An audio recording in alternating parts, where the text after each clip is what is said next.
जय हिंद दोस्तों, मैं सौरभ स्वागत करता हूं आप सभी अपने प्यारे साथियों का आपके अपने यूट्यूब चैनल मुगलसराय एकेडमी पे।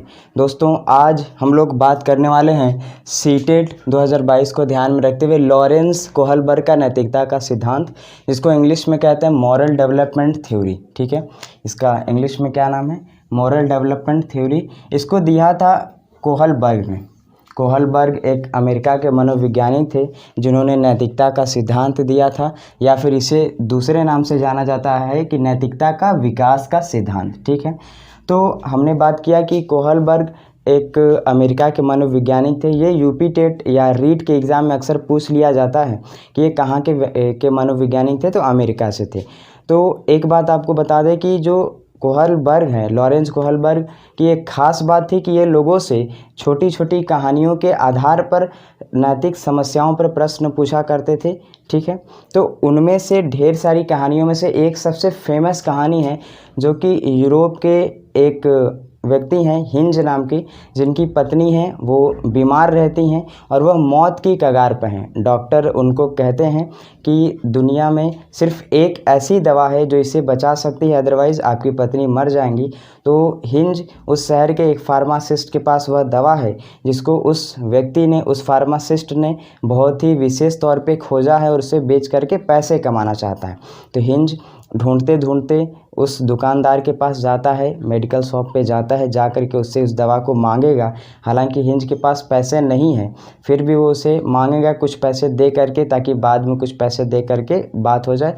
बशर्ते वह दुकानदार उसको देने से इनकार कर देता है और कहता है कि नहीं, हमें पूरे पैसे चाहिए, मैंने इसे अच्छे से खोजा है, विशेष तौर से खोजा है, तो मैं इसे बेच करके पैसे कमाना चाहूँगा।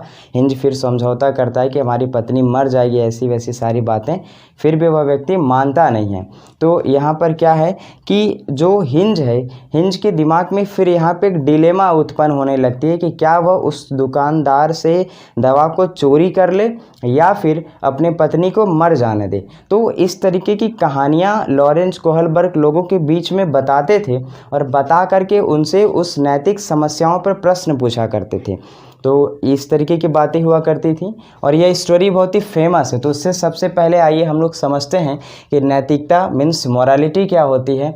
तो मोरालिटी को समझेंगे कि मोरालिटी या नैतिकता वह गुण है जिसमें हमें सही और गलत, ठीक है, सही और गलत की पहचान कराया जाता है, तथा इसमें बच्चा सामाजिक परिवेश में से नैतिकता का और अनैतिकता को जानने की कोशिश करता है या फिर जानता है, नैतिकता कहलाती है।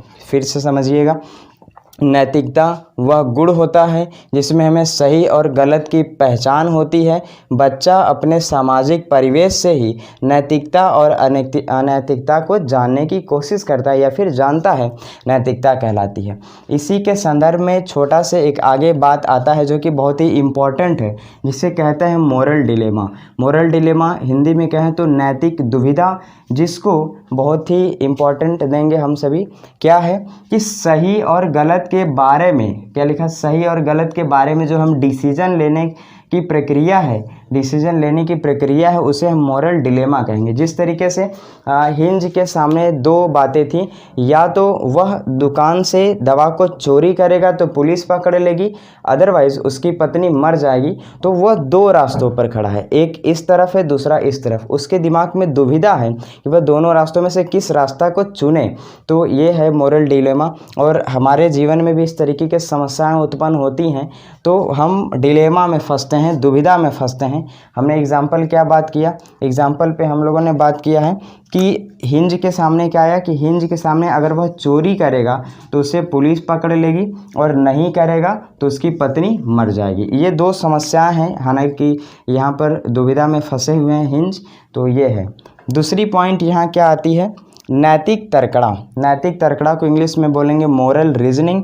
मोरल रीजनिंग क्या होता है? मोरल रीजनिंग मोरल डिलेमा से जस्ट एक स्टेप आगे की बात है। इसमें सही और गलत में से किसी एक को आपको चुनना पड़ेगा, किसी एक को चुनना पड़ेगा, तो आप क्या है, मोरल रीजनिंग पर आ गए। जैसे समझिए बात को, हिंज हिंज को अपनी पत्नी को बचाने के लिए दवा की ज़रूरत थी, तो उसमें दो बातें आ रही थी। पैसे नहीं थे तो दवा तो मिल नहीं रहा था।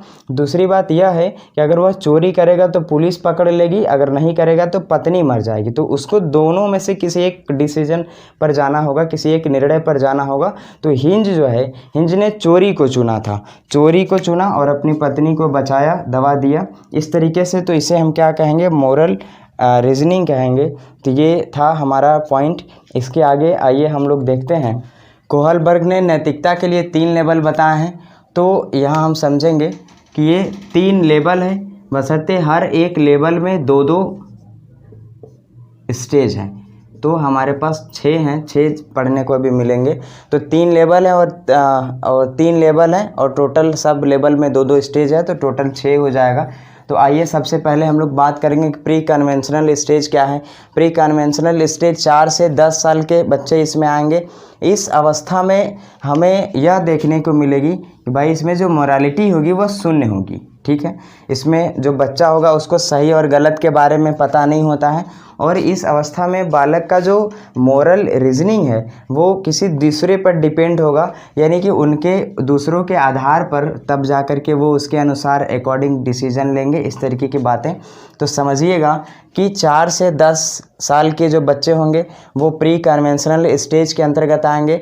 इस अवस्था में नैतिकता शून्य होती है, यानी कि बच्चों को सही और गलत के बारे में बिल्कुल भी पता नहीं होता। और इस अवस्था में जो नैतिक तर्कड़ा है, यानी कि मोरल रीजनिंग है, वो दूसरे लोगों के मानकों पर निर्भर होती है, दूसरे लोगों के अनुसार होती है। तो ये हो गया इसमें।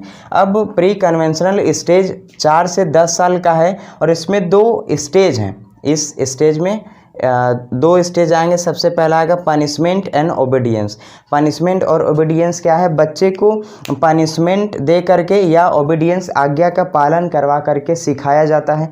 जैसे समझिएगा कि इसमें बच्चे की नैतिकता किस पर आधारित होगी, उसके पनिशमेंट यानी सज़ा पर आधारित होगी। दूसरा आज्ञा पालन मीन्स ओबीडियंस पर आधारित होगी। ये यहाँ है, आज्ञा पालन पर आधारित होती है। तो यह किस स्टेज की बात है, तो पहला प्री कन्वेंशनल स्टेज का जो सबसे पहला पार्ट है मीन्स पनिशमेंट एंड ओबीडियंस। इसमें बच्चे की जो नैतिकता मोरालिटी सिखाई जाती है, बच्चों को सज़ा दे करके या फिर आज्ञा पालन करा करके सिखाई जाती है। इसमें एक एग्जाम्पल के तौर पे हम यह समझेंगे कि जो हिंज था, हिंज ने जब चोरी की तो बच्चों ने इस बात को सोचा कि अगर वह चोरी करेगा तो उसे सज़ा मिलेगी। ये क्या है, एक तरीके का पनिशमेंट ओरिएंटेड है।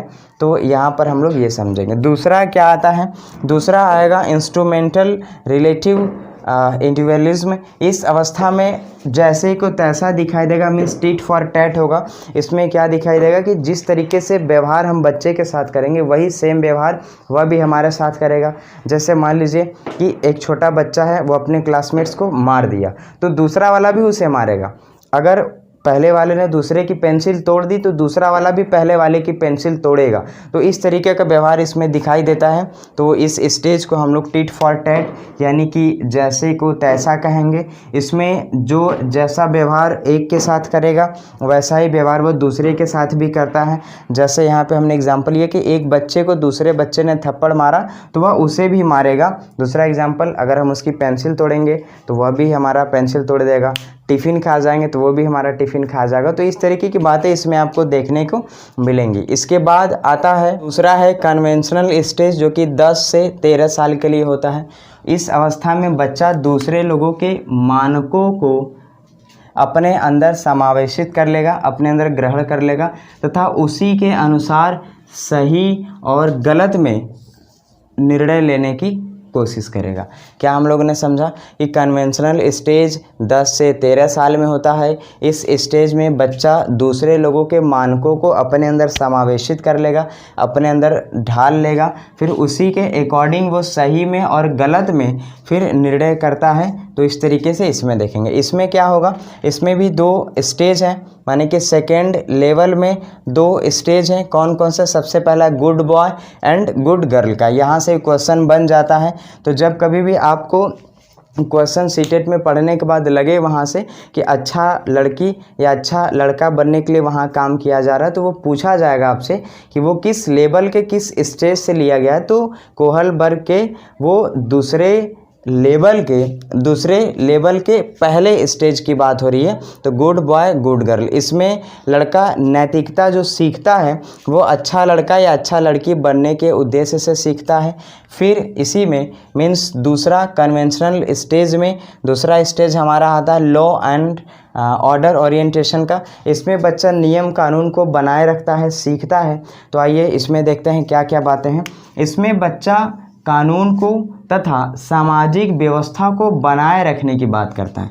ठीक है, बनाए रखने की जो भावना है तो उसको विकसित करता है। एग्जाम्पल के तौर पे समझिए, जैसे सड़क पार करते समय अगर किसी का एक्सीडेंट हो गया और बच्चा उसे देखा है तो बच्चा अब सड़क नियम पालन करेगा। तो इस तरीके की चीज़ें मान लीजिए वो फॉलो करेगा, तो बच्चा अब नियम को फॉलो करेगा, कानून को फॉलो करेगा, सामाजिक व्यवस्था को बनाए रखेगा। तो ये हमारा कन्वेंशनल स्टेज मीन्स 10 से 13 साल के एज में होता है और यह लॉ एंड ऑर्डर ओरिएंटेशन के अंतर्गत आता है।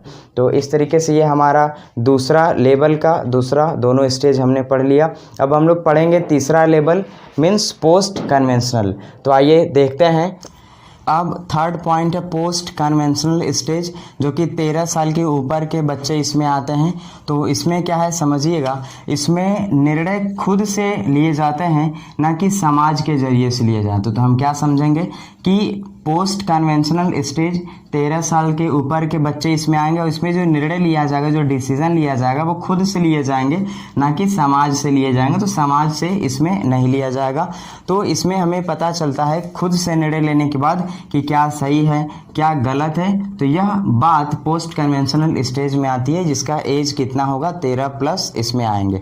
दूसरी बात कि पोस्ट कन्वेंशनल लेवल में 2 स्टेज हैं जैसा कि बाकी में था। तो सबसे पहला इसमें है social contract orientation. Social contract orientation में क्या होगा कि इसमें जो किशोर होगा यह मानते हैं कि नियम लोगों के भले के लिए होते हैं, नियम लोगों के भलाई के लिए होते हैं। अगर किसी नियम को अगर किसी नियम से किसी का नुकसान होता है तो ऐसे नियम को तोड़ देना चाहिए। जैसे एग्जाम्पल समझिए, हमने अभी बात किया कि सड़क नियम तोड़ देगा कब, जब किसी की उससे जान बच सकेगी। मान लीजिए कि रोड क्रॉस करते समय उसके बालक है, उसके पिताजी का एक्सीडेंट हो गया था, रेड लाइट नियम का पालन उन्होंने नहीं किया। तो अब क्या होगा कि अगर वो मान लेगा इस स्टेज में, इस लेवल में, कि अगर हम रेड लाइट नियम को तोड़ दें तो उसके पिताजी की जान बच सकती है, तो वो तोड़ देगा।